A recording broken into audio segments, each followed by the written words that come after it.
Alright, so tonight's vid is on one of those buzzwords I mentioned. I mentioned buzzwords back in my politics and labels video, and this is another one. The word is terrorism. And when you think of terrorism, you probably think of Al-Qaeda or Taliban or 9/11, any sort of those things. But terrorism has been around for centuries. Let me read you dictionary.com's definition of terrorism: the use of violence and threats to intimidate or coerce, especially for political purposes. Um, that includes a number of things. It's not just people strapping bombs to themselves and blowing themselves up in markets or crashing planes into buildings.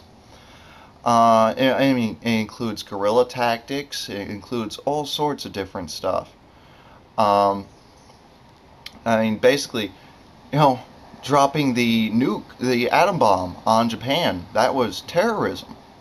Because what it was showing an undeniable show of force to scare the hell out of the Japanese and get them to surrender so we wouldn't have to invade the mainland.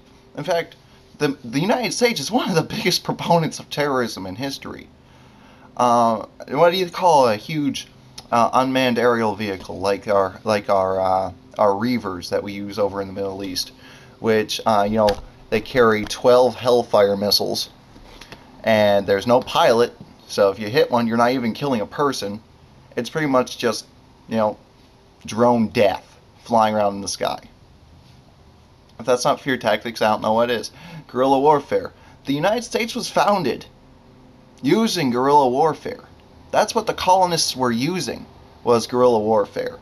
Because back then, pretty much the way you did battle was the proper gentlemanly way, where two forces would line up in opposing lines, wearing bright colors, and just shoot at each other.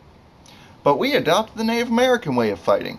We wore darker colors so we blended into our surroundings, and we hid in the trees. And while the British wore their bright red uniforms and stood in the middle of open ground, we shot the hell out of them. That was guerrilla warfare. It's what a smaller, less trained force uses to take on a larger, more well-trained force. It's the only way that a smaller force can put fear into a bigger force.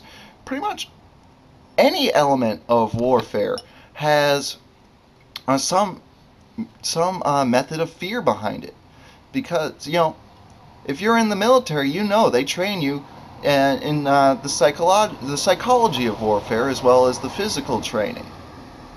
It's just what you do.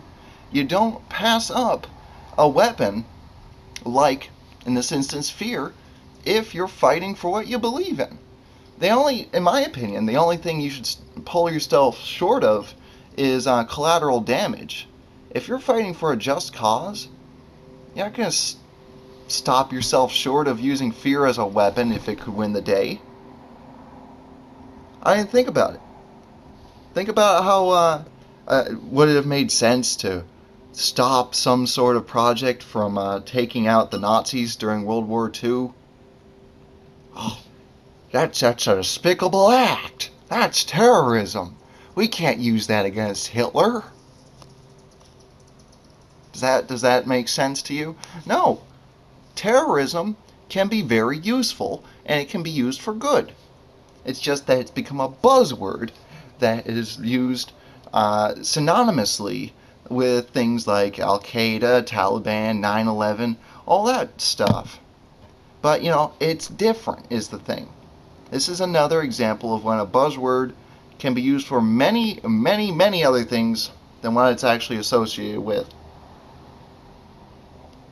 I mean, like I said, terrorism has been around. It's been around for centuries. I mean, I'll get that in a second. Why do you think when they first invented the longbow, a weapon that could penetrate a suit of armor from long distances, you gotta think that put a lot of fear into people. That was the end of an entire way of waging war. But it's been around for a long time, is the point. So that's what I wanted to say about terrorism. So have a good night all. I'll probably be doing another vid tomorrow. See ya.